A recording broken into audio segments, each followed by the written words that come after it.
Selamat pagi jemaat yang terkasih dalam Tuhan. Sungguh suatu anugerah bila kita masih dipertemukan dalam ibadah kudus ini. Terima kasih pada setiap jemaat yang sudah hadir tepat waktu sebagai ungkapan syukur dan hormat kita kepada Tuhan.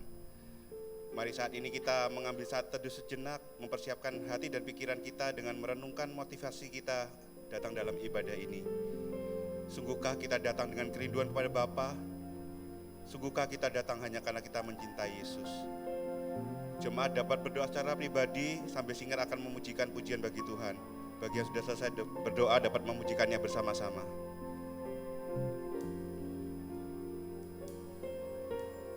Seringkali ku datang Tuhan hanya karena sejuta keluhan. Seringkali ku lupa Tuhan, seharusnya ku datang dengan segenap rindu dari lubuk hatiku, dengan hasrat yang tulus karena ku cinta padamu. Hanya memikirkan berkat yang kau berikan, sungguh hanya karena ku mengasihimu, Yesus.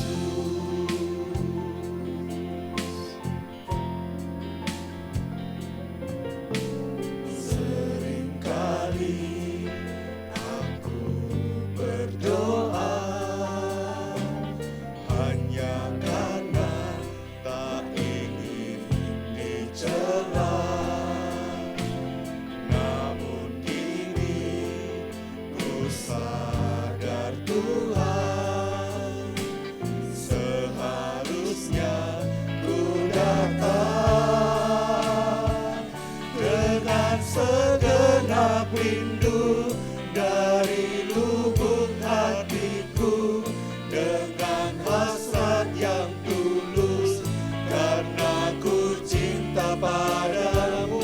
Tak hanya memikirkan berkat yang kau berikan, sungguh hanya karena ku mengasihimu, Yesus.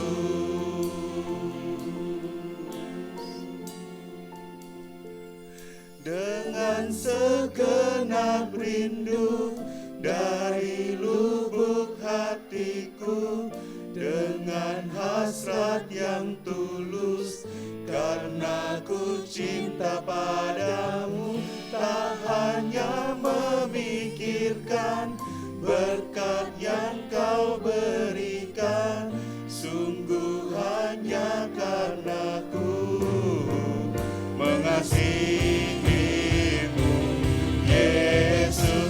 Mari dengan sikap berdiri kita sambut Yesus, kita tinggikan Yesus. Sambutlah Yesus, tinggikan Yesus, beri Dia hormat, pujian dan kuasa, Yesus Raja. Bagi yang mulia, ku angkat tanganku,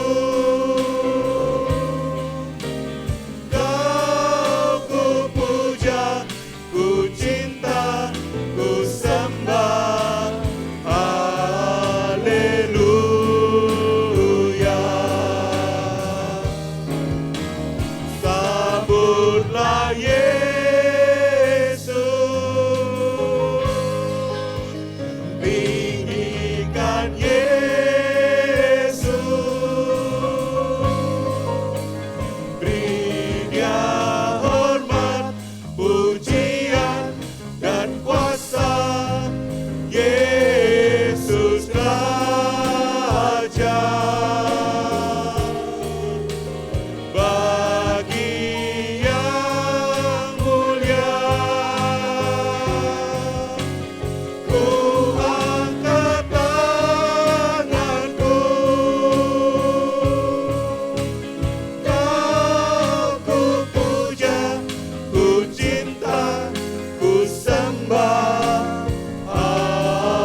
terselenggara dengan pengakuan bahwa pertolongan kita adalah dalam nama Tuhan yang menjadikan langit dan bumi, yang memelihara kesetiaannya sampai selama-lamanya dan tidak meninggalkan perbuatan tangannya. Kasih karunia dan damai sejahtera dari Allah Bapa, Putra dan Roh Kudus menyertai saudara sekalian. Amin. Rajakanlah Yesus, masyhurkanlah namanya, hanya Dialah yang patut kita sembah.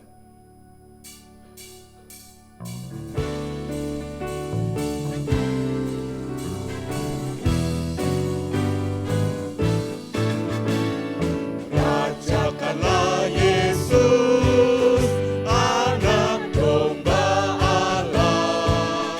Dengarlah suara pujian, kumandang di surga.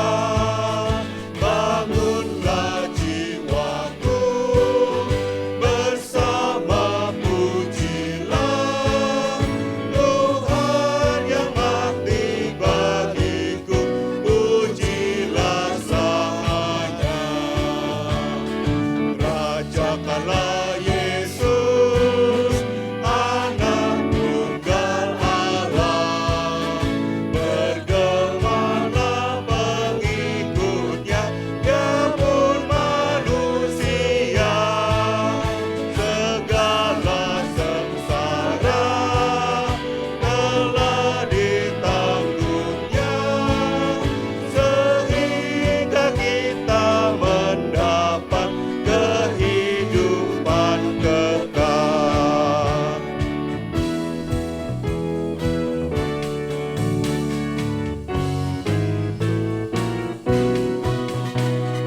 Rajakanlah Yesus, Tuhan sumber hidup.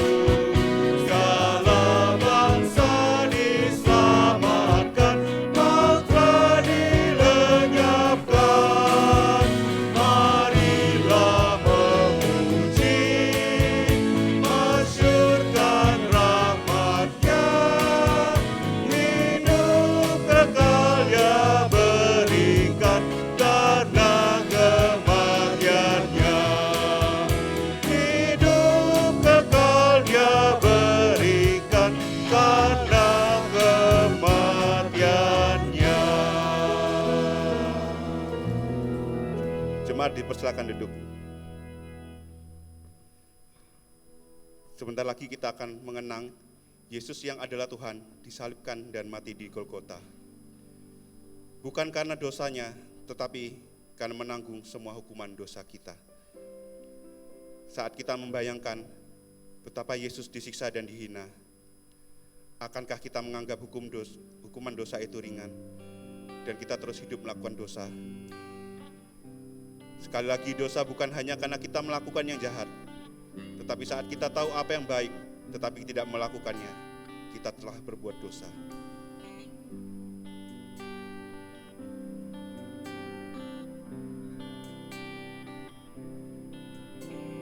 Hanya Kau, Tuhan, di hidupku. Kau berikan hidup yang baru. Darah-Mu menyucikan, pulihkan hatiku. Ku nyatakan Kaulah segalanya. Engkaulah sumber pengharapan. Kuasa-Mu sanggup menyembuhkan. Jiwaku pun berserah hanya kepadamu. Yesus, Kaulah segalanya. Karena salib-Mu ku hidup. Karena salib-Mu ku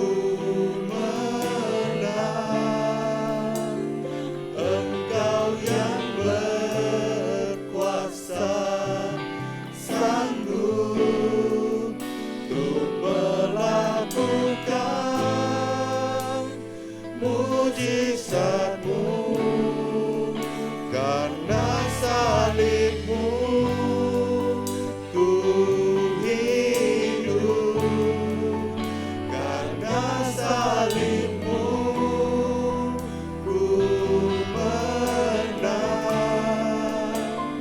Engkau yang berkuasa, sanggup untuk melakukan mujizat-Mu di hidupku.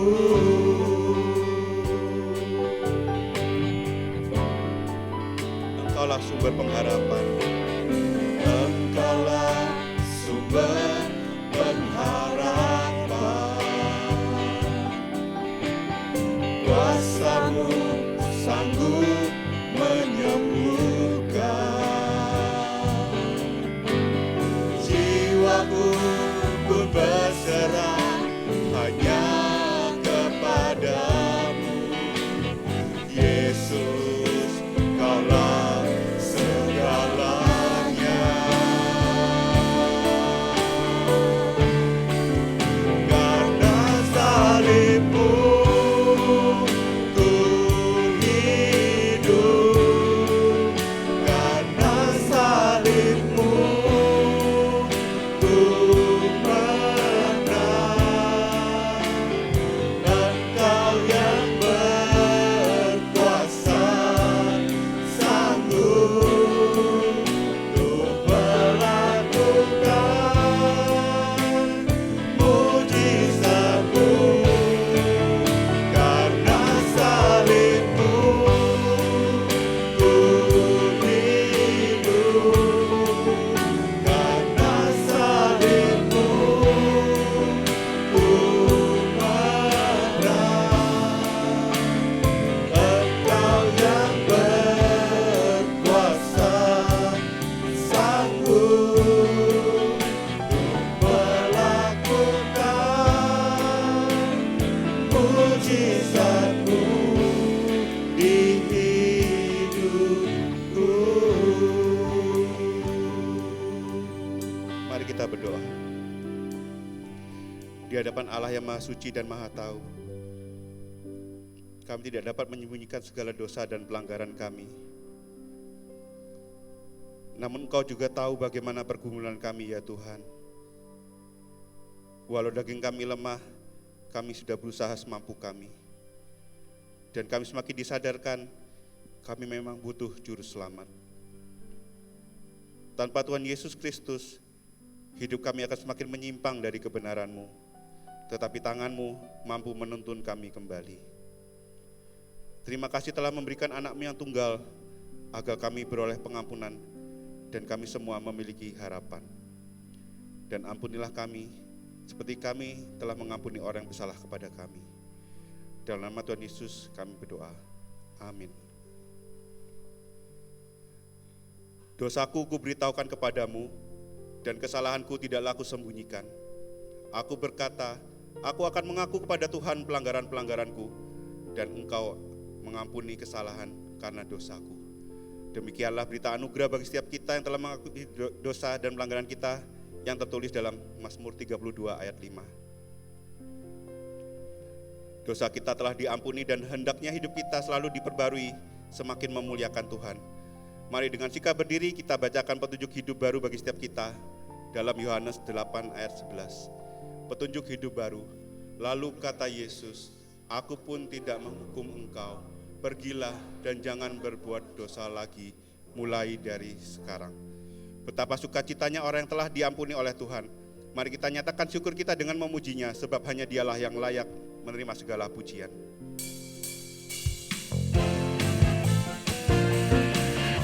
Segala puji syukur hanya bagi Tuhan.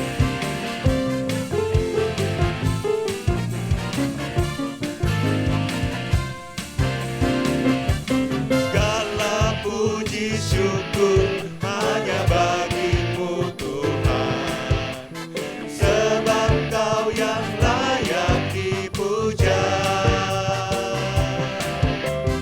Kami mau bersorak, tinggikan nama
bersyukur karena cinta Tuhan pada kita yang tidak pernah berubah.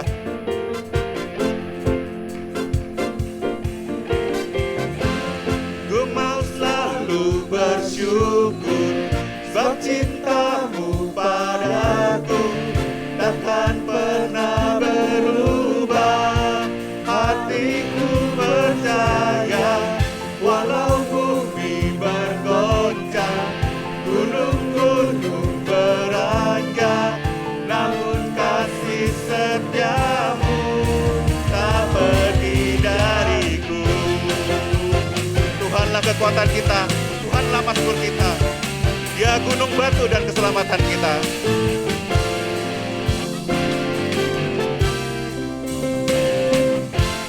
Tuhanlah kekuatan dan mazmurku, Dia gunung batu dan keselamatanku. Hanya padamu hatiku percaya, Kaulah menara dan kota perlindungan. Ku mau selalu bersyukur sebab cintamu padaku takkan pernah berubah. Hatiku percaya walau bumi bergoncang, gunung-gunung beranjak, namun kasih setiamu tak pergi dariku. Ku mau selalu bersyukur sebab cintamu padaku takkan pernah berubah. Hatiku percaya walau bumi bergoncang, gunung-gunung beranjak, namun kasih setiamu tak pergi dariku. Ku mau selalu bersyukur sebab cintamu padaku takkan pernah berubah. Hatiku percaya walau bumi bergoncang, gunung-gunung beranjak, namun kasih setiamu tak pergi dariku. Kasih setiamu tak pergi dariku.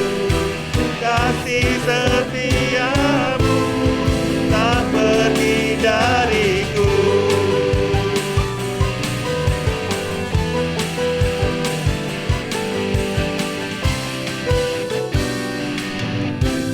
Soli Deo Gloria, semua kemuliaan bagi Tuhan. Jemaat silakan duduk.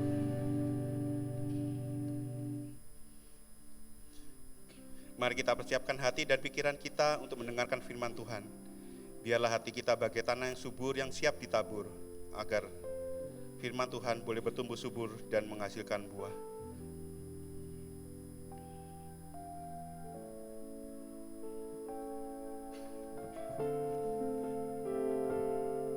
Wanita akan menyanyikan terlebih dahulu, beriku hati untuk menyembahmu.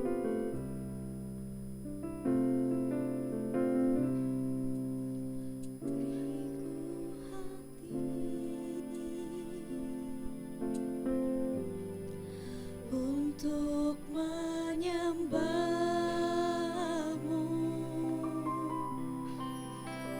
beriku hati untuk mengasihimu,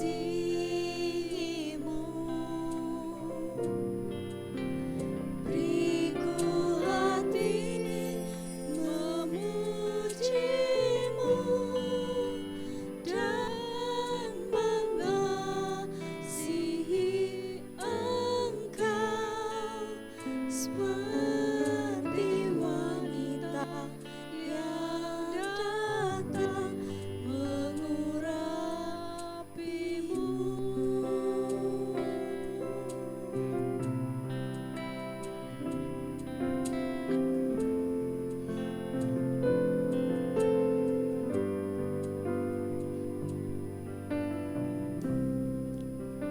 Maria menyanyikan bersama. Beriku hati untuk menyembahmu, beriku hati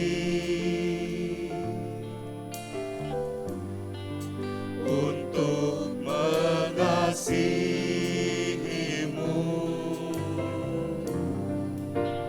beriku hati memujimu dan mengasihi Engkau seperti wanita yang datang mengurapimu. Bersama kita pujikan, beriku hati. Beriku hati memujimu dan mengasihi Engkau seperti wanita yang datang mengurapimu.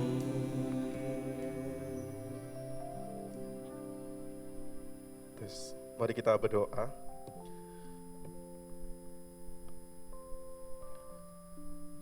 Tuhan, kami datang pada pagi hari ini bukan hanya fisik kami, tetapi kami mau datang kepadamu membawa hati kami.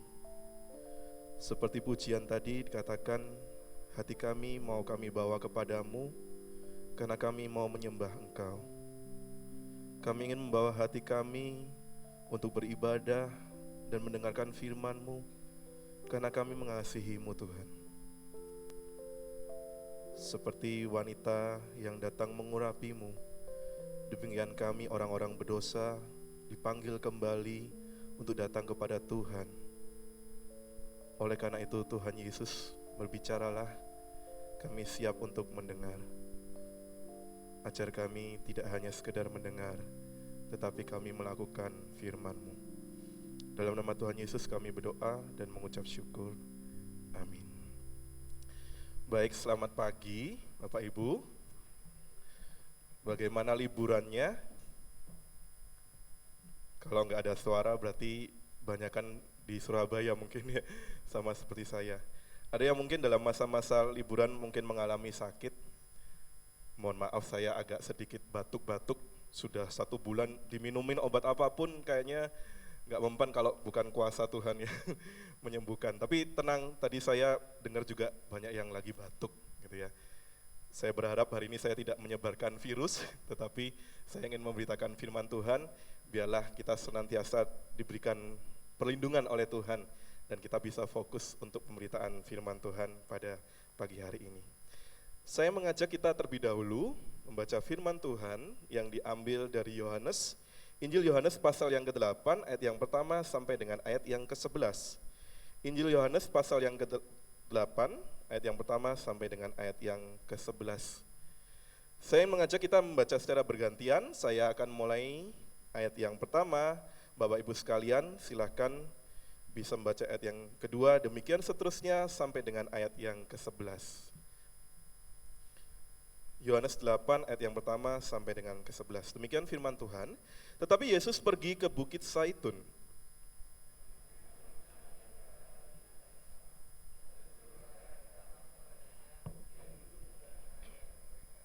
Maka ahli-ahli Taurat dan orang-orang Farisi membawa kepadanya seorang perempuan yang kedapatan berbuat zina.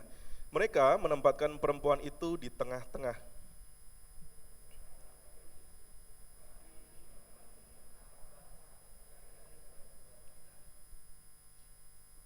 Musa dalam hukum Taurat memerintahkan kita untuk melempari perempuan-perempuan yang demikian. Apakah pendapatmu tentang hal itu?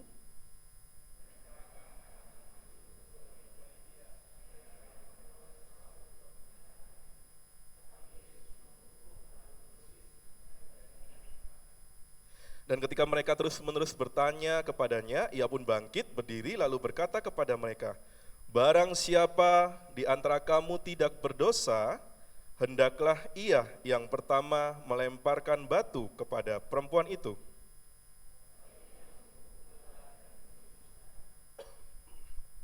Tetapi setelah mereka mendengar perkataan itu, pergilah mereka seorang demi seorang, mulai dari yang tertua.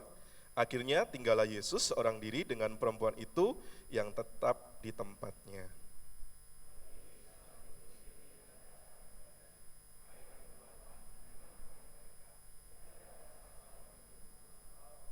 Jawabnya, tidak ada Tuhan.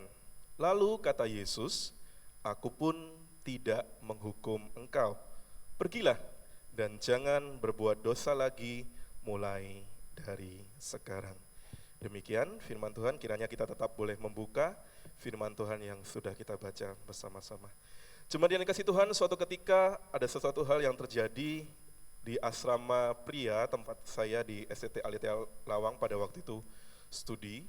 Saya ingat pada waktu itu saya masih tingkat 2, tetapi karena saya sudah pernah bekerja dan sebagainya, akhirnya kemudian kampus menganggap saya sudah lebih dewasa, dan pada waktu itu saya ingat saya diserahi tugas menjadi psikrohanian. Jadi konon katanya si rohani itu harus lebih rohani dari rohani lainnya. Jadi itu beban yang sangat berat gitu ya. Saya merasa saya nggak pernah rohani, tapi saya dituntut lebih rohani dari rohani. Jadi kalau datang pagi sebelum ibadah jam 7, berarti sekitar jam 6 saya harus sudah siap-siap buku nyanyian. Itu dilakukan setiap hari gitu ya. Malam hari yang lainnya bisa belajar malam dengan enak, dengan tugas-tugasnya, saya harus nyiapin lagi buku nyanyian untuk ibadah. Jadi tugasnya itu kayak double gitu ya. Jadi rohaniannya harus lebih baik, secara kesalehan juga katanya harus lebih baik gitu ya. Tapi puji Tuhan saya masih bisa bertahan di tahun yang kedua itu. Saya ingat waktu itu tiba-tiba di lantai 2 terjadi keributan di pagi hari, Bapak Ibu. Di situ terlihat ada adik kelas, adik tingkat yang baru saja masuk tingkat pertama, dan ketika saya keluar dari kamar di lantai 2 itu saya lihat adik tingkat saya ini sudah disudutkan gitu ya. Jadi dia sudah ada di pinggiran ini, kalau Bapak Ibu pernah ke STT Alitia Lawang, di lantai 2-nya itu pokoknya tengahnya lobang, jadi kalau mau dijongkrokin ya wis, bukan bunuh diri tapi dibunuh gitu ya, dilempar ke bawah gitu ya. Adik tingkat ini di waktu itu dia sudah ada di pinggiran itu, mau kalau tinggal sedikit lagi didorong dia pasti akan jatuh. Tapi bukan itu masalahnya. Masalahnya pada waktu itu tiba-tiba dia dikerumunin oleh beberapa mahasiswa yang sesungguhnya pada waktu itu saya nggak tahu masalahnya apa. Saya kemudian ada keributan.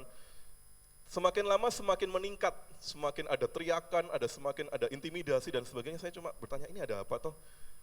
Saya kok merasa bukan seminari, katanya seminari bukankah tempatnya malaikat yang tenang, teduh gitu ya, enggak, ternyata juga ada keributan di dalamnya. Terus saya mendekat, ada apa toh gitu, ternyata hanya gara-gara salah paham mengenai bahasa roh.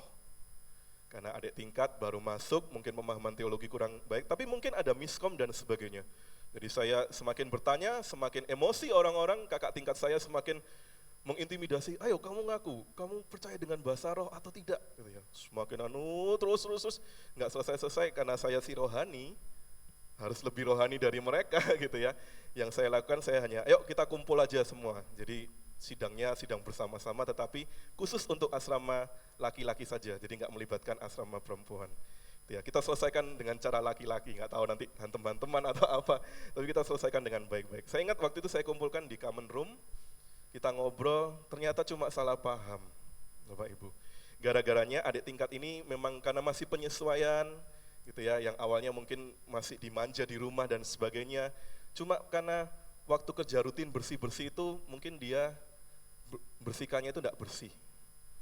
Terus mulai kakak-kakak tingkat ini kan sensitif gitu ya, merasa aku sudah senior, kakak tingkat harus menunjukkan otoritas dan sebagainya, jadi mulai diintimidasi. Jadi masalahnya bukan masalah bahasa roh, dan ketika ditanya apa yang kamu pahami tentang bahasa roh, adik tingkat saya ini jawabnya betul kok, nggak ada yang sesat gitu ya.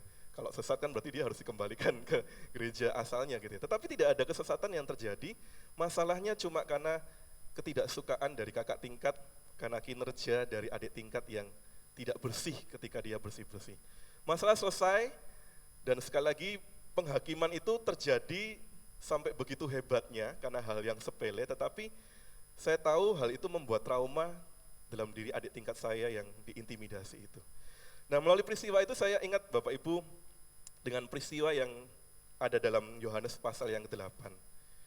Kalau secara kata kunci mungkin bisa dikatakan itu tentang penghakiman, tetapi penghakiman adalah penghakiman manusia. Bukankah sebagai manusia terkadang kita ini lebih mudah untuk melihat kesalahan orang lain, kita lebih mudah untuk menghakimi orang lain daripada kita melihat diri sendiri. Sama halnya dalam peristiwa yang terjadi di asrama kami pada waktu itu, masalahnya bukan tentang bahasa roh, cuma karena masalah salah paham, ketersinggungan, tidak cocok antara budaya dan sebagainya, kerapian dan kerajian, tetapi itu digunakan untuk mengintimidasi. Jadi bukan yang dipermasalahkan bersih-bersihnya, tetapi tentang teologinya. Bukankah itu sesuatu hal yang tidak bijaksana? Terkadang kita sebagai manusia, kita menggunakan banyak hal untuk menghakimi orang lain. Sama halnya dalam konteks Injil Yohanes pasal yang 8, pada waktu itu bukankah dicatat di sana kejadiannya terjadi pada waktu Yesus mengajar di Bait Allah. Sedang mengajar sesuatu hal yang benar, tetapi ahli-ahli Taurat dan orang-orang Farisi tiba-tiba datang dan kemudian semakin menimbulkan banyak kerumunan di sana, seperti yang dikatakan dalam ayat yang kedua dan ketiga. Apa yang mereka lakukan? Pemuka-pemuka agama ini tidak hanya melihat Yesus untuk mengajar, tetapi mereka berusaha untuk menjebak Yesus.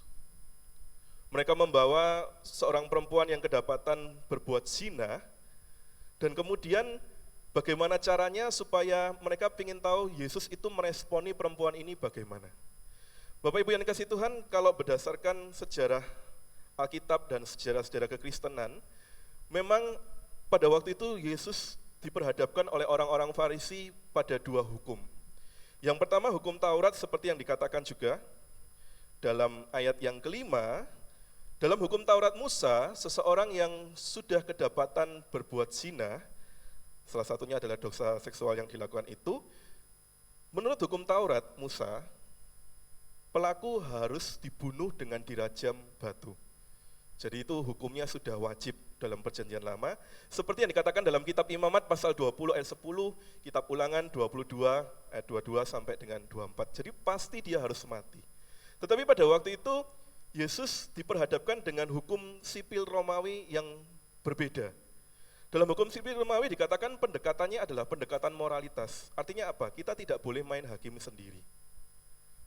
Jadi di satu sisi secara hukum Taurat, perempuan itu harus dihukum mati, tetapi hukum sipil Romawi pada waktu itu mengatakan kita tidak boleh sembarangan menghukum mati orang. Kita harus secara moralitas melihat apakah kita sudah layak menghakimi orang lain. Itu diperhadapkan pada dua hukum yang kurang lebih berbeda, bertolak belakang. Nah, orang-orang Farisi dan ahli Taurat mereka pinter gitu ya, mereka dengan kecerdikannya berusaha menjebak Yesus dalam kondisi kalau maju kena, mundur kena gitu ya. Kalau nggak melakukan apa-apa secara hukum Taurat Musa, dia bersalah. Ketuhanannya, keilahiannya dipertanyakan dan sebagainya. Kalau dia melakukan itu menyuruh orang, udah rajamin batu. Secara sipil Romawi, Yesus juga bersalah. Yesus juga ditangkap. Maju kena, mundur juga kena.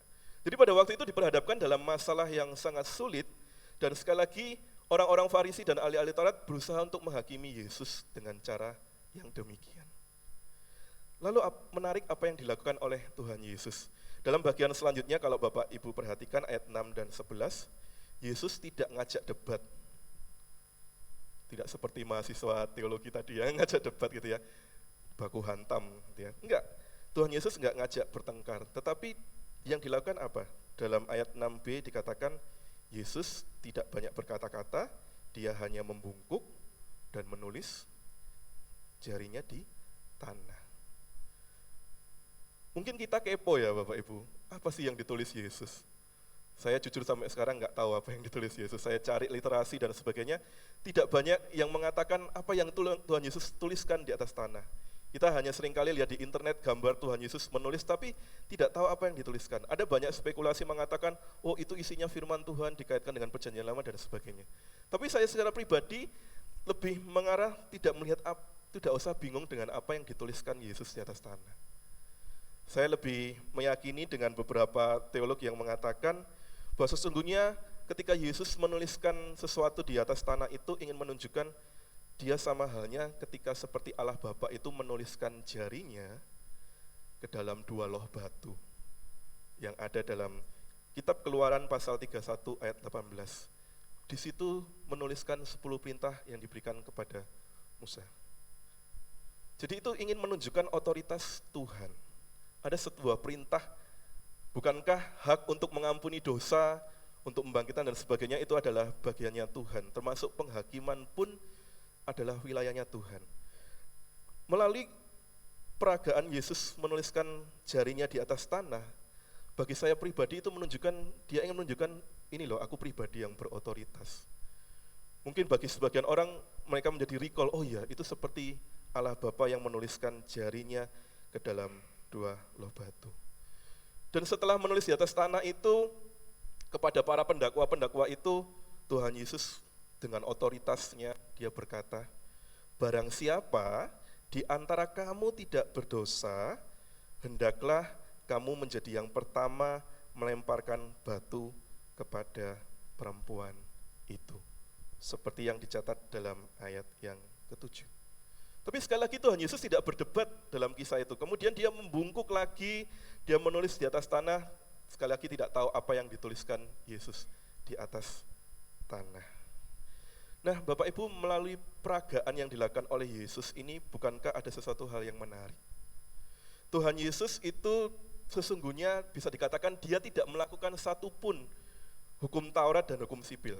Kalau dia melakukan hukum Taurat, berarti kan suruh orang melempar batu, mati perempuannya. Kalau dia melakukan hukum sipil, berarti ya sudah, nggak usah dilakukan. Tetapi Tuhan Yesus justru mengembalikan tantangan itu kepada orang-orang yang hendak menjebaknya. Jadi kayak masalah untuk berpikir kembali itu dikembalikan ini. Kamu pikir kembali apa yang kamu minta kepadaku. Yesus membalikan semua hukum yang seringkali hanya dipakai untuk menghakimi orang lain, ini salah, itu salah, ini benar. Itu dikembalikan kepada pemuka-pemuka agama, dan sesungguhnya Yesus ingin mengembalikan ke dalam hati nurani masing-masing orang yang hadir, termasuk perempuan yang berdosa. Yesus ingin mengubahkan sesuatu yang hanya bersifat hukum yang pasti saklek, tetapi dikembalikan menjadi sebuah asas moral, di mana kita tahu keduanya itu saling berkaitan dan tidak bisa dipisahkan. Maka dalam ayat yang ke-9 dikatakan tertulis, setelah mereka mendengar perkataan itu, apa yang terjadi? Mereka pergi seorang demi seorang. Bahkan dikatakan mulai dari yang tertua. Kalau kepala sukunya, orang-orang tua-tua itu ya, udah yang muda wis ngikut aja gitu ya. Saya yakin dan percaya kalau para tua-tuanya ini belum keluar pergi gitu ya, yang muda-muda ini sungkan, waduh kalau aku mau pergi, yang senior-senior belum pergi gitu ya. Tetapi justru menarik dikatakan mulai dari yang tertua. Artinya apa? Sesuatu yang dipandang kolot, terkadang bukankah kita yang sudah senior saklek dengan hukum seperti ini. Tetapi menarik ketika Yesus mengembalikan itu kepada hati nurani. Mulai dari yang tertua, mereka meninggalkan Yesus seorang diri dengan perempuan itu. Nah, Bapak Ibu yang dikasihi Tuhan, memang di dalam terjemahan LAI tidak terlalu disertakan ada satu kata yang sesungguhnya bisa kita temukan melalui terjemahan yang lain. Dalam perenungan saya secara pribadi, ketika saya membandingkan dengan King James Version, ternyata di situ terdapat kata hati nurani. Hati nurani atau dalam bahasa Yunaninya itu menggunakan kata suneidesis, itu berbicara tentang hati nurani. Jadi kalau mau dibahasakan, saya memakai versi MILT, mengatakan demikian, dan setelah mendengar dan tertemplak oleh hati nuraninya, mereka keluar seorang demi seorang, mulai dari mereka yang tua-tua sampai mereka yang terakhir. Dan Yesus ditinggalkan sendirian, juga wanita itu sedang berdiri di tengah-tengah. Dalam penafsiran dalam bahasa Yunani dari King James Version ini dikatakan tertemplak oleh hati nuraninya. Hari ini Tuhan Yesus juga ingin mengajak kita kembali kepada hati nurani kita seperti para pendakwa-pendakwa tersebut. Nah, kemudian dalam cerita selanjutnya Tuhan Yesus, bukankah setelah dia selesai urusannya dengan para pemuka agama itu, Tuhan kemudian menyelesaikan masalahnya, urusannya dengan perempuan yang berzina. Dan juga dikatakan, Yesus mengatakan, pergilah, pulanglah, aku pun tidak menghukum engkau, jangan berbuat dosa lagi dari sekarang. Tuhan pada waktu itu menyentuh hati nurani orang-orang Farisi dan ahli-ahli Taurat. Tidak dengan kata-kata yang keras, tetapi dengan menunjukkan otoritas siapa yang sesungguhnya berhak untuk menghakimi sesama manusia, yaitu Tuhan sendiri. Kalau Tuhan aja tidak menghakimi, kenapa manusia harus menghakimi? Hati nurani orang-orang Farisi dan ahli Taurat disentuh oleh Yesus. Demikian juga dengan perempuan yang berzina. Cukup dengan kata-kata, pergilah dan jangan berbuat dosa lagi. Aspek hati nurani yang disentuh, Bapak Ibu. Lalu apa yang Alkitab katakan lebih lanjut tentang hati nurani? Saya menyelidiki lebih lanjut dalam bahasa Ibrani, hati nurani itu menggunakan kata matspun. Matspun itu kalau boleh ditarik lagi, kalau digabung dengan bahasa Ibrani yang lain, savon, itu bisa berarti katanya matspen. Ya, ini bahasa-bahasa yang mungkin baru pertama kita dengar gitu ya. Tetapi menarik, matspen itu artinya adalah kompas. Matspen itu berarti petunjuk arah. Itu dipakai melekat dalam bahasa Indonesia hati nurani. Nah, mungkin bisa dibantu ditayangkan LCD-nya. Nah, saya kalau boleh menyimpulkan, sesungguhnya hati nurani itu berarti bisa dikatakan kompas bagi manusia. Terkadang bukankah ketika kita diperhadapkan dalam dosa yang sama, kan Tuhan Yesus kita berkata jangan berbuat dosa lagi, kan kalau dibawa dalam masa kini agak susah ya. Karena hari ini kita bertobat, bisa jadi setelah pulang dari tempat ini, atau minggu depan dosanya diulang lagi. Tapi esensinya bukan itu, berarti ada sesuatu hal yang rusak dan perlu diperbaiki. Bagi saya pribadi itu adalah hati nurani, yang menjadi kompas kehidupan. Artinya apa? Kompasnya itu mungkin udah rusak, dan itu perlu diperbaiki, disetting ulang, direset ulang gitu ya. Nah, hati nurani itu bagi saya pribadi itu adalah kompas penunjuk arah bagi jiwa manusia. Bagi perempuan yang berzina, yang semula dia berbuat dosa, salah arah, Tuhan Yesus mengembalikan dan mereset ulang hati nuraninya dengan berkata, jangan berbuat dosa lagi. Mungkin dalam pikiran, dalam kehidupan sebelumnya, perempuan berzina ini belum pernah berjumpa dengan Yesus, belum pernah ada yang memberitakan tentang Yesus terhadap dirinya, tetapi dia mendapatkan kesempatan untuk berjumpa langsung dengan Yesus, dan hati nuraninya dilahirbarukan kembali. Bagaimana dengan orang Farisi? Orang Farisi juga hatinya direset, hati nuraninya direset oleh perkataan Yesus, dengan berkata, barang siapa di antara kamu tidak berdosa, hendaklah ia yang pertama melemparkan batu kepada perempuan itu. Kalau hati nuraninya masih rusak, mereka pasti langsung melempar batu. Karena memang hatinya sudah berdosa, motifnya sudah tidak benar, ingin menjebak Yesus. Tapi Tuhan membongkar hati nurani itu, dikatakan menemplak hati nurani itu, sehingga mereka tidak bisa berkata apa-apa. Karena Tuhan menyentuh hal yang paling mendasar, yaitu hati.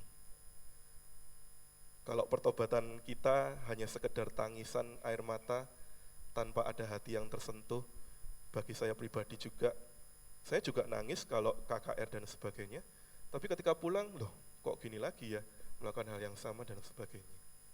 Karena mungkin hati nurani saya tidak sungguh-sungguh diberikan untuk Tuhan bentuk dan sebagainya. Jadi hati nurani melalui Injil Yohanes ini dikatakan itu sebagai kompas bagi kita manusia yang berdosa. Oke, bisa dimatikan saja. Nah, Bapak Ibu, jangan berbuat dosa lagi, itu kembali kepada pertanyaan besar, masih adakah dosa yang kita pegang erat hingga saat ini? Tidak usah menatap mata saya, tidak usah tengok kanan kiri, tetapi lihatlah ke dalam hati, kita masih simpan dosa enggak bagi Tuhan? Di hadapan Tuhan, di hadapan sesama. Hari ini Tuhan Yesus ingin berkata, seperti yang dikatakan dalam ayat yang ke-11, aku pun tidak menghukum engkau, pergilah, jangan berbuat dosa lagi mulai dari sekarang. Atau mungkin dalam kehidupan ini akhir-akhir ini kita justru menjadi hakim bagi kehidupan orang lain.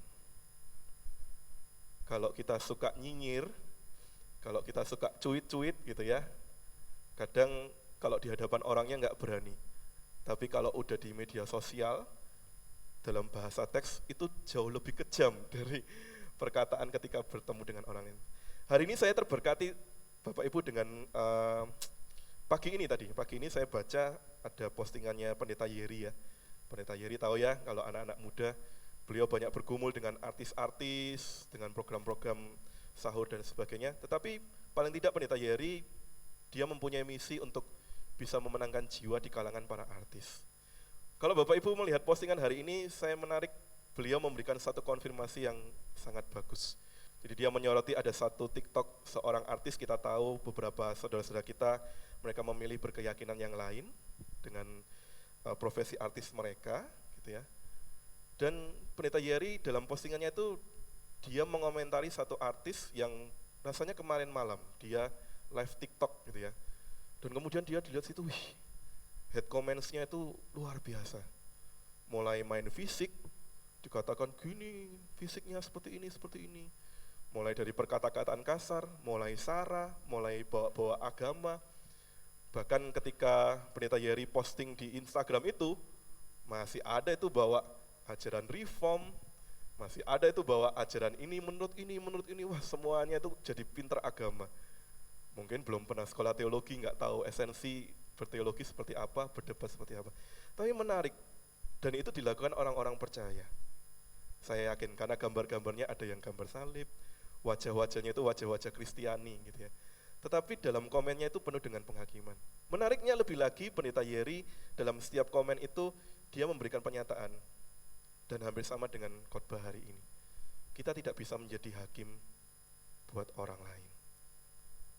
Mungkin saudara-saudara kita yang memilih berkeyakinan lain, dia punya pergumulan tersendiri. Saya juga punya sepupu yang pada akhirnya memilih keyakinan yang lain. Padahal kami sama-sama aktif sekolah minggu. Dan bahkan dia waktu itu datang ke seminari. Saya suruh mampir ke SCT Aletia Lawang, saya ajak keliling. Siapa tahu berubah pikiran gitu. Tapi enggak berubah pikiran. Tapi ada percakapan di situ, dan di situ ada luka batin yang tidak terselesaikan. Intinya dia kecewa ketika banyak masalah, banyak hutang, tapi tidak ada orang Kristen yang mengulurkan tangan. Kalau diruntut, salahnya ya salah kita.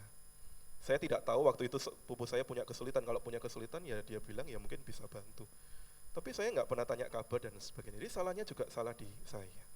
Terkadang kita lebih mudah untuk menghakimi orang lain sama para netizen. Oleh karena itu saya juga geram dengan saudara-saudara kita artis yang berpindah keyakinan, tapi saya menahan diri untuk tidak berkomentar. Malah justru melihat, pastikan saya tetap di dalam Kristus. Saya tetap berpegang teguh pada Kristus. Jadi melihatnya pada diri sendiri, bukan meletakkan beban itu kepada orang lain. Penghakiman itu urusannya Tuhan. Tugas kita adalah menyatakan mana yang benar, mana yang salah. Sisanya adalah tugas Roh Kudus yang berkarya mengubahkan hati. Bukan kita. Seberapa besar uang yang kita keluarkan, seberapa besar waktu yang kita keluarkan, kalau Roh Kudus tidak berkarya, itu nothing. Bapak Ibu yang kasih Tuhan. Jadi apa yang perlu kita jaga? Yohanes pasal 8 mengatakan yang pertama hati nurani. Hati nurani adalah kompas penunjuk arah bagi manusia. Dalam perjanjian lama, hati nurani juga diartikan dengan kata lev. Lev itu bisa diartikan hati. Apakah hati nurani bisa tercemar seperti yang saya katakan? Bisa. Titus 1 ayat 15 juga mengatakan hati kita itu bisa tercemar. Tercemar oleh apa? Tercemar oleh pergaulan. Tercemar oleh apa yang selama ini kita baca, kita ikuti. Pergaulan kita yang awalnya menjadi orang yang polos, suci gitu ya. Kalau kita salah pergaulan, berada di antara komunitas-komunitas yang toksik, maka bagian ini mengingatkan hati nurani itu bisa tercemar. Oleh karena itu dalam kitab Amsal dan sebagainya dikatakan, jagalah perilakumu, pergaulanmu dan sebagainya. Jadi kalau hati tidak mau tercemar, mulailah dipilah-pilah mana yang baik dan mana yang tidak baik. Hati nurani bisa tercemar oleh karena apa yang kita baca. Saya cerita bolak-balik, papa saya itu suka nonton YouTube debat agama. Tapi lama-lama kok perilakunya jadi aneh gitu ya. Tiba-tiba salibnya ditaruh, punya salib ditaruh di depan rumah. Loh, salib kok ditaruh di depan rumah? Tak ambil salibnya gitu, tak simpen. Loh, tujuannya apa? Supaya kita mengkristenkan. Loh, kok jadi ekstrim gitu. Hasil nonton YouTube. Hati nurani bisa tercemar. Caranya apa? Kembalikan pada firman Tuhan. Ya, bilang aja firman Tuhan mengatakan cara yang kita lakukan adalah kasih. Kita enggak ekstrim seperti itu. Jadi direset ulang hati nurani. Hati nurani bisa tercemar, oleh karena itu hati-hati dengan pergaulan kita, apa yang kita baca, kebiasaan-kebiasaan buruk. Kenapa kita bisa jatuh bangun terus dalam dosa dan kita tidak dimenangkan? Bisa jadi hati nurani kita belum kita sungguh-sungguh serahkan pada Tuhan dan belum direset. Karena pasti akan berulang itu. Kita akan excuse dengan dosa. Walaupun firman Tuhan hari ini dikatakan jangan dosa lagi, kita udah membayangkan seperti Yesus, kalau nggak masuk di dalam hati itu percuma. Berlaku untuk Bapak Ibu dan juga berlaku untuk saya. Matius 6:22 ayat 23 mengatakan hati nurani itu seperti jendela yang tidak menghasilkan sinar. Artinya apa? Bayangkan Bapak Ibu punya jendela yang udah dibersihin gitu, tiba-tiba kecipratan lumpur dan sebagainya, maka sinar tidak akan bisa masuk. Sama halnya kita punya jendela, kita tutup dengan kaca film yang 100%, cahaya tidak bisa masuk. Matius mengatakan hati nurani itu seperti jendela. Kalau jendela itu kotor, berarti sinar itu tidak masuk. Ketika hati nurani itu tercemar, kotor, firman yang masuk ya cuma masuk telinga kanan, keluar telinga kiri. Apa yang orang lain ingatkan pada kita juga cuma masuk telinga kiri, keluar telinga kanan. Jendela hati nurani. Yang kedua, yang terpenting adalah iman. Tidak hanya sekedar mengandalkan hati nurani, Injil Yohanes mengatakan hati nurani itu harus dibina secara wajar, sungguh-sungguh diberi penerangan oleh Roh Kudus. Terkadang ketika kita berhadapan dengan dosa tertentu, kita bergumul, bukankah kita menjadi lelah? Aduh, udah bertobat, sampai jengking-jengking, sampai berlutut, sampai guling-guling gitu ya, nangis-nangis, tapi kok ya tetap jatuh lagi. Pernah enggak Bapak Ibu mengalami kelelahan dalam berjuang melawan dosa? Saya pernah. Saya yakin kita semua juga pernah. Oleh karena itu perlu adanya iman. Artinya apa? Percaya bahwa Yesus suatu saat akan menyempurnakan kita. Selama di dunia kita masih bergumul dalam dosa, tetapi iman percaya itu membantu kita. Iman itu seperti menerangi, iman itu seperti menyegarkan hati nurani kita. Sehingga hati nurani kita tetap dijagai. Iman itu dan hati nurani tidak bisa dipisahkan. Jadi ketika Yesus berkata kepada perempuan berdosa itu jangan berbuat dosa, ketika itu juga diaplikasikan dalam hidup kita sedang direset hati nurani kita.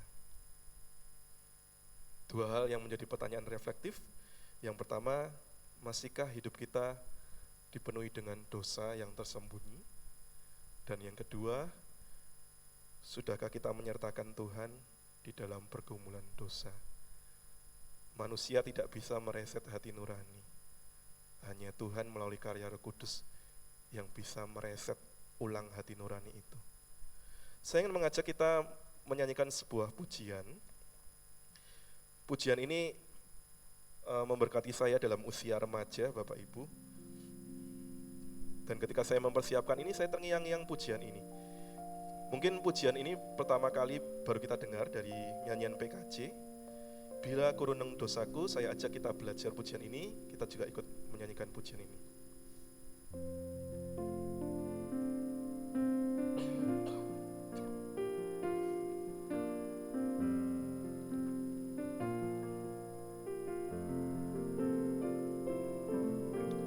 Bila kuruneng dosaku padamu Tuhan, yang berulang ku lakukan di hadapanmu. Kasih sayangmu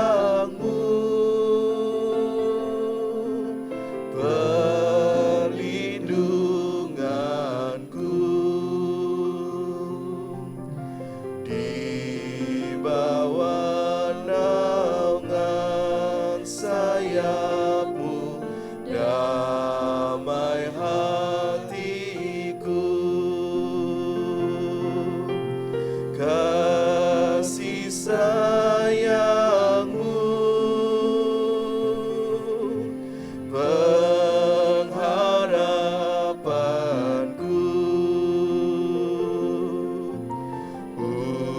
usapan kasih setiamu selalu ku. Kita pujikan bait yang kedua, rasa angku dan sombongku. Rasa angku dan sombongku masih menggoda.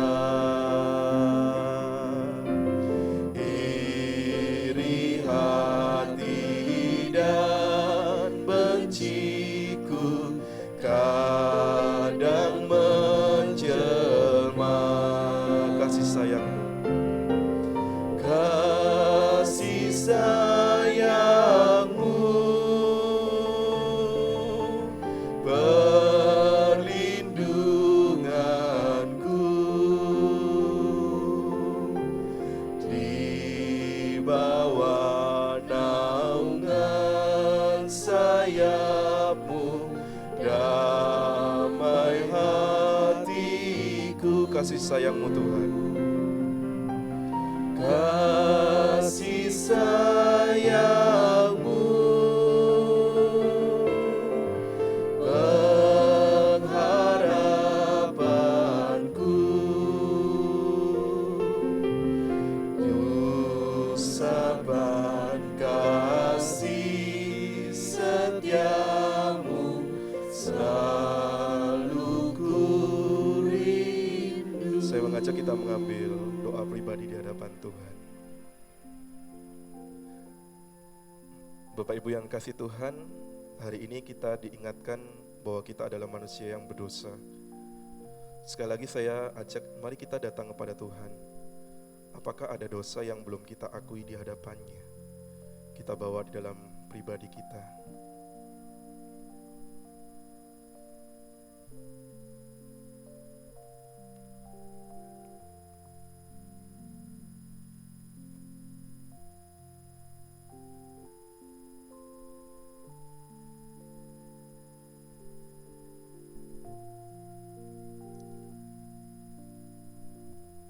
Seperti perempuan yang kedapatan berbuat zina,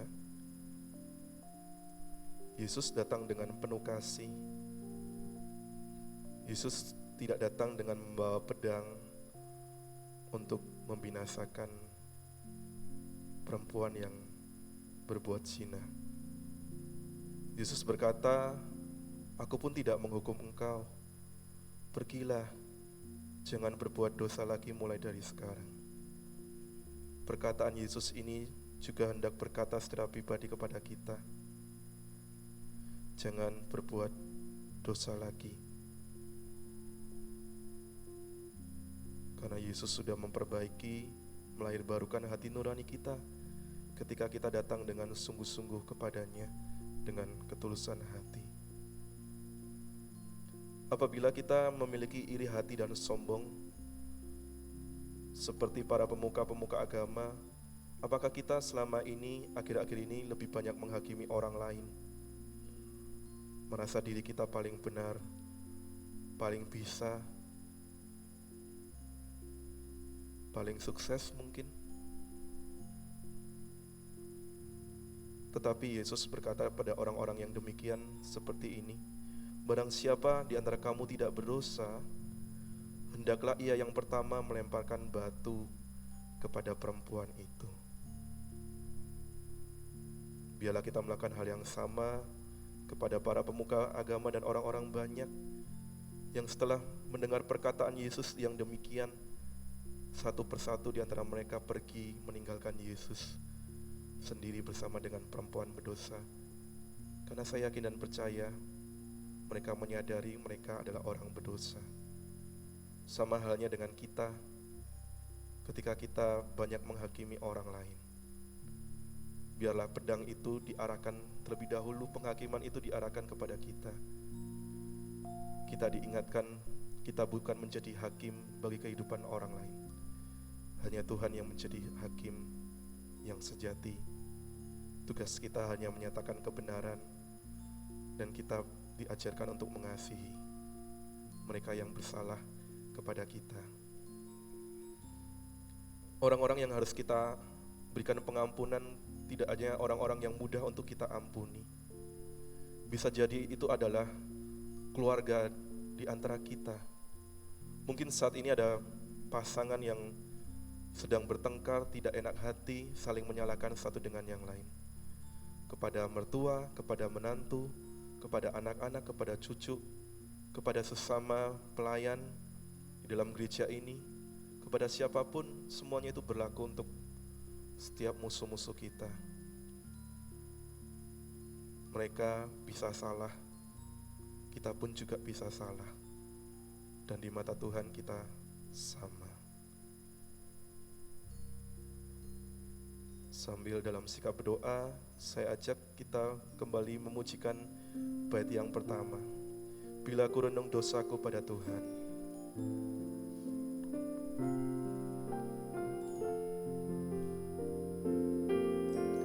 Bila ku renung dosaku padamu Tuhan, yang berulang ku lakukan di hadapanmu.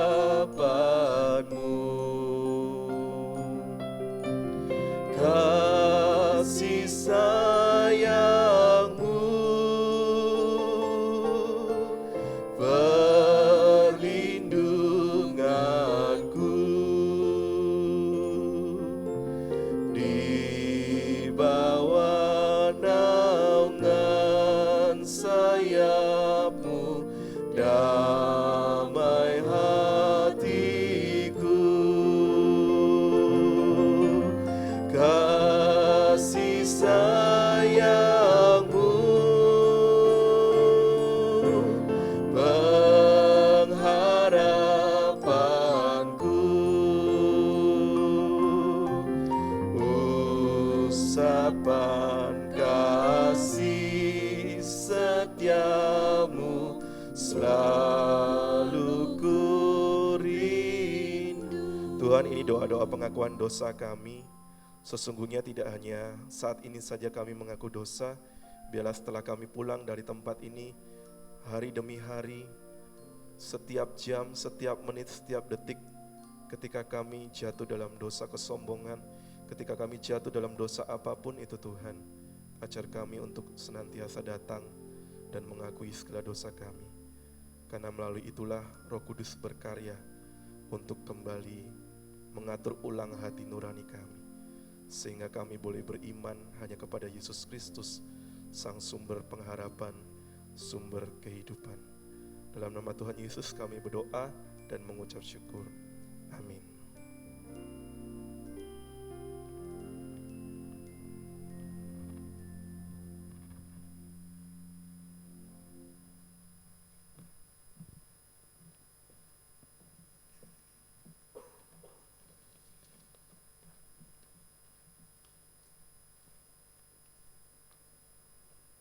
Mari bersama dengan umat Tuhan sepanjang abad dan tempat kita ikrarkan pengakuan kita seturut dengan pengakuan iman rasuli dengan sikap berdiri.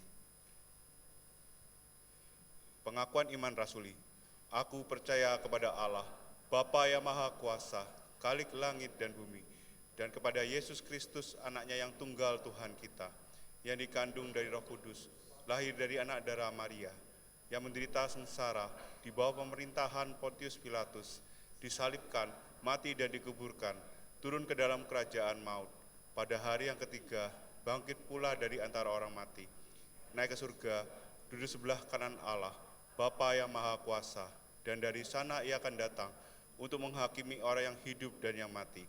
Aku percaya pada Roh Kudus, gereja yang kudus dan am, persekutuan orang kudus, pengampunan dosa, kebangkitan tubuh, dan hidup yang kekal. Amin. Jemaat dipersilakan duduk. Saatnya kita diberikan kesempatan untuk memberikan perpuluhan dan persembahan bagi Tuhan. Mari kita berikan yang terbaik baginya. Aser dapat mulai menjalankan kantong persembahan setelah kita menyanyikan pujian ini satu kali.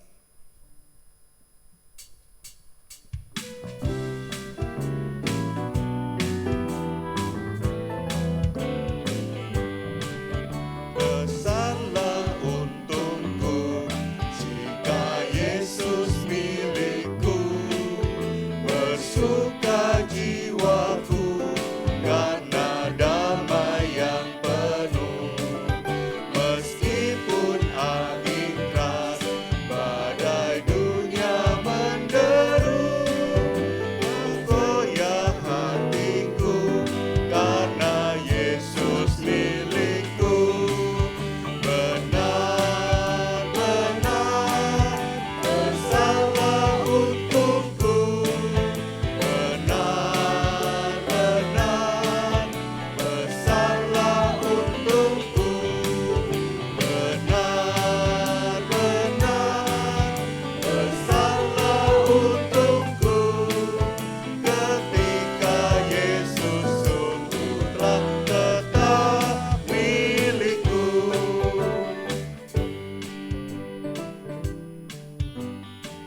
Jemaat dapat sambil memperhatikan warta jemaat.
Kita pujikan bait yang kedua.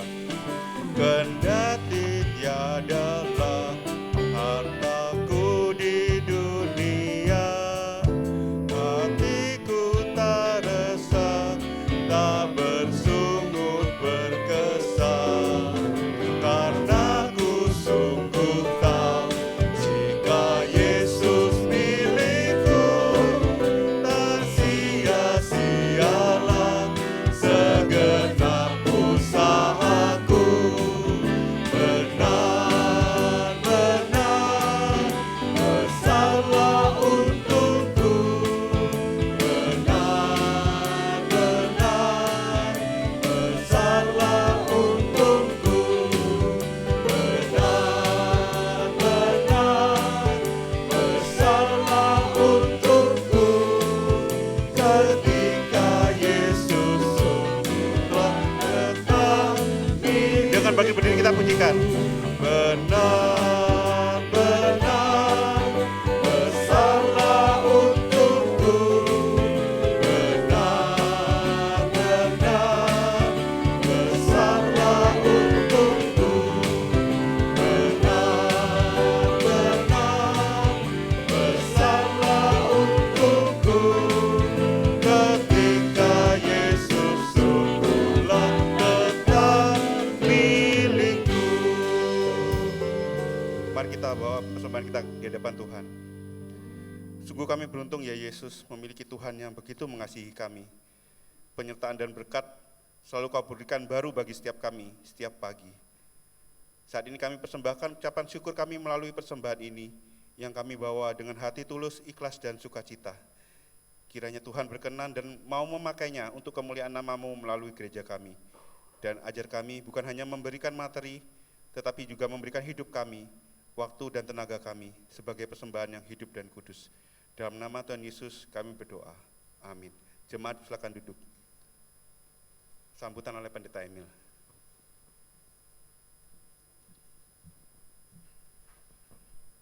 Selamat pagi, Shalom Bapak Ibu sekalian. Bagaimana kabarnya hari ini? Baik, puji Tuhan, kasih senyum kiri kanan dengan hati nurani yang sudah dipulihkan. Amin.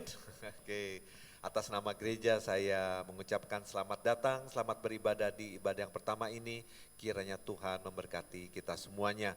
Mungkin dari Bapak Ibu sekalian ada yang pertama kali hadir di tempat ini, bisa angkat tangan sejenak. Ada sebelah kanan saya? Oke semua, sebelah kiri saya, baik semua, dan tugas kita ya masih banyak yang kosong. Ayo tiap minggu kita punya tugas mengisi penuh bangku-bangku ini.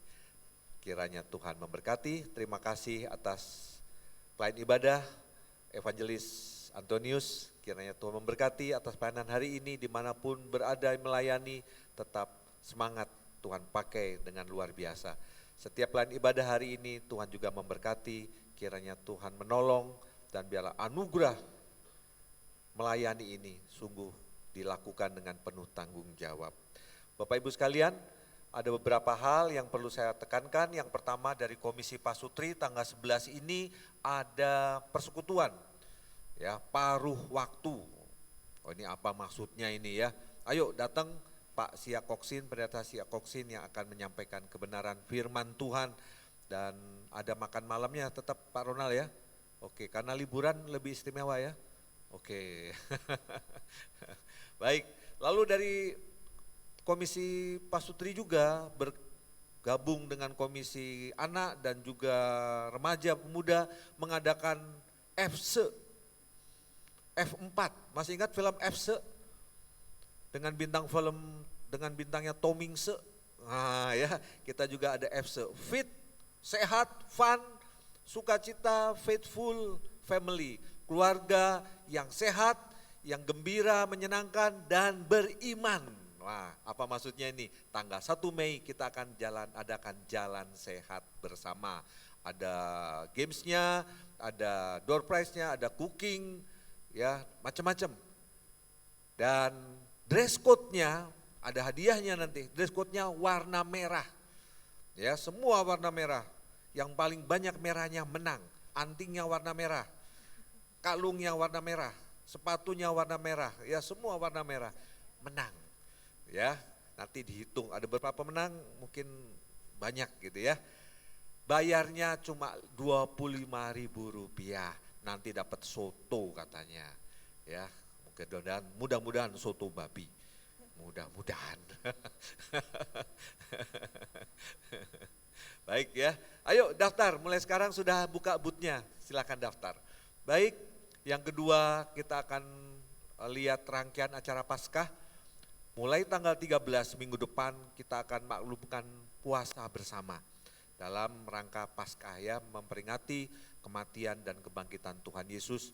Mulai tanggal 13 itu kita puasa sampai tanggal 20, lalu hari Rebunya ada malam refleksi terpaku di salib. Kita buka puasa bersama. Ya, buka puasa bersama, lalu kita sama-sama merenungkan bagaimana Yesus disalib untuk menebus hidup kita, menghapus dosa-dosa kita. Lalu Jumat Agung jam 9 pagi, hanya satu kali ibadah, itu ibadah Jumat Agung. Lalu di sana juga ada sakramen baptis dewasa dan upacara sidi. Ya, jadi tolong diperhatikan, jangan salah jamnya. Lalu Paskah hari Minggu jam 7 dan jam 9. Itu nanti di sana juga ada sakramen baptis anak. Jadi baptis anak yang belum mendaftar, silakan daftar. Sudah ada beberapa yang mendaftar, terakhir hari Minggu silakan baptis anak. Tapi kalau untuk katekisasi baptis dewasa dan sidi sudah ditutup ya, ikut gelombang berikutnya saja. Baptis anak masih dibuka, syaratnya ada anaknya gitu ya. Dan ada akte lahirnya supaya namanya enggak salah ya. Baik, silakan nanti daftar sama saya atau kantor gereja. Lalu ada donor darah. Silakan daftar. sudah 60 orang, target 100 Bapak Ibu sekalian. Yuk daftar donor darah. Kita mendonorkan darah kira-kira 500 cc, 700 cc, tapi Yesus mendaftarkan darahnya habis-habisan supaya kita hidup. Amin. Ya, kita mendonorkan darah beberapa setengah liter lah katakan. Itu juga untuk menyelamatkan nyawa orang lain. Tapi darah Yesus dia berikan habis-habisan supaya kita hidup. Nah, itu teologinya donor darah Bapak Ibu sekalian. Jadi donor darah itu tidak sia-sia. Yuk, yang sehat, yang kuat, silakan donor darah. Itu untuk rangkaian Paskah. Lalu untuk Pos PI Palangkaraya, itu mereka baru pertama kali mengadakan sekolah minggu, yang datang ada 5 orang anak. Bapak Ibu sekalian masih ingat cerita 5 roti dan 2 ikan? Nah, jangan pandang enteng 5 orang anak itu. Kita doakan ya supaya mereka dididik, mereka masa depan Pos PI Palangkaraya. Nanti bulan Mei tim misi akan pergi ke sana, dan selain pembinaan rohani ada juga melakukan pelatihan untuk menambah perekonomian jemaat. Kami akan mengajarkan buat mie nanti dikasih toppingnya macam-macam ya, lalu dijual, dan untuk menambah kas gereja karena Pos PI Palangkaraya masih defisit, jauh defisitnya ya, kebutuhannya jutaan, pemasukannya cuma ratusan ribu saudara, kurang lebih 1 juta per bulan pemasukannya, sedangkan kebutuhannya itu lebih dari 15 juta. Nah, kami akan melakukan pelatihan buat mie di sana, lalu kita jual, nanti akan dipraktekkan juga cara jualnya gimana. Jadi bukan cuma teori buat mie, tapi kami juga akan mempraktekkan cara jualnya. Dan juga ada pembinaan bagaimana mengelola keuangan, ya akan dilakukan oleh Doni, ya dari Singapura dia akan datang kasih pelatihan bagaimana mengelola keuangan dengan baik. Ayo kita doakan Pos PI Palangkaraya, kita sama-sama diberi tanggung jawab oleh Tuhan, diberikan anugerah oleh Tuhan untuk melakukan misi di Palangkaraya. Kita kerjakan sama-sama Bapak Ibu sekalian ya. Nanti tim misi akan ke sana, doakan juga. Baik, itu saja pengumuman yang saya tekankan hari ini. Mari kita berdoa. Bapa yang di surga, sungguh kami bersuka cita karena firman kebenaran sudah dinyatakan kepada kami, dan biarlah hati nurani kami sungguh tertemplak dan kami menyadari kami adalah orang berdosa dan kami perlu pengampunan dari Tuhan. Tolong kami untuk tidak lagi melakukan dosa-dosa favorit kami, dosa-dosa kebiasaan kami. Kami hidup kudus sesuai dengan kehendak-Mu. Terima kasih Tuhan, berkati jemaat Tuhan di tempat ini. Di dalam pergumulan-pergumulan hidupnya, baik dalam pergumulan rumah tangga, pergumulan kesehatan, pekerjaan, berbisnis, studi, Tuhan menolong. Karena Engkaulah sumber pertolongan, sumber hikmat, sumber berkat. Tuhan, tolong kami semua. Terima kasih Tuhan, biarlah jemaat Tuhan di sini semuanya mengandalkan dan sungguh-sungguh berharap kepada Tuhan Yesus. Terima kasih Bapa, kami terus juga berdoa supaya rangkaian Paskah Tuhan menolong, kami menyiapkan dengan sepenuh hati kami boleh mengingat kematian Kristus yang sudah menghapus dosa kami, supaya kami hidup. Engkau sudah mati supaya kami memperoleh keselamatan dan hidup kekal. Tuhan tolong kami hidup sesuai dengan kebenaran-Mu. Terima kasih Tuhan, persiapan-persiapan biarlah hikmat Tuhan, berkat Tuhan menyertai, dan kami semua sungguh melakukan Paskah ini dengan sukacita dan berkat dari Tuhan. Terima kasih Bapa, kami berdoa untuk acara-acara yang lain juga Tuhan menolong, supaya acara-acara di gereja ini bukan sekedar acara rutin, acara untuk menyenangkan diri, tapi ini semua untuk menjangkau jiwa, menjadi berkat bagi orang lain. Gereja ini Tuhan pakai supaya sungguh gereja yang bermisi, gereja yang memuridkan, gereja yang menjadi berkat bagi banyak orang. Terima kasih Bapak, kami terus berdoa untuk bangsa dan negara kami. Banyak terjadi longsor di Cangar dan juga banjir di sana sini. Tuhan tolong supaya dalam masa-masa susah ini Tuhan berkati para pemimpin kami melakukan hal-hal yang baik, hal-hal yang cepat, hal-hal yang tanggap untuk meringankan beban penderitaan rakyat. Tuhan tolong supaya ada hati nurani, ada sungguh-sungguh kecekatan dalam melayani rakyat. Berkati para pemimpin, presiden dan segenap jajarannya. Tuhan menolong, memerintah dengan adil dan bijaksana dan takut akan Tuhan. Terima kasih Bapa, terima kasih. Kami serahkan seluruh doa ini di dalam nama Yesus Tuhan dan Juru Selamat kami berdoa. Amin. Jemaat sekalian silakan berdiri. Kita akan akhiri dengan memuji dan memuliakan nama Tuhan Allah Tritunggal. Doksologi.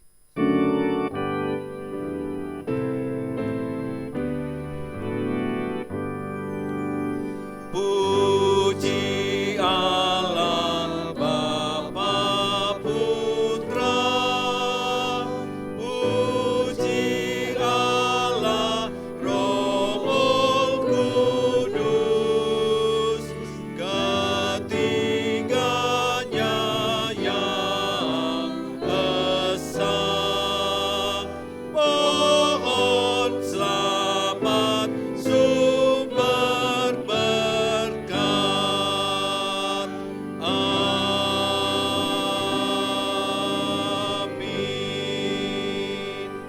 Jemaat yang dikasihi Tuhan, pulanglah dan biarlah hati nuranimu sungguh diperbaharui oleh Tuhan dan terimalah berkat-Nya. Kiranya Allah Bapa sumber berkat mencurahkan berkat-berkat yang berkelimpahan kepadamu di dalam keluargamu, di dalam pelayananmu, dalam bisnismu, dalam studimu, dalam kehidupanmu sehari-hari, sehingga berkat Tuhan itu juga engkau salurkan kepada orang lain. Dan biarlah anak yang tunggal itu Yesus Kristus Juru Selamat kita berjalan selalu bersamamu, dan Allah Roh Kudus menguatkan, meneguhkan imanmu dari sekarang sampai Maranatha, sampai Tuhan Yesus datang kedua kalinya. Amin. Amin.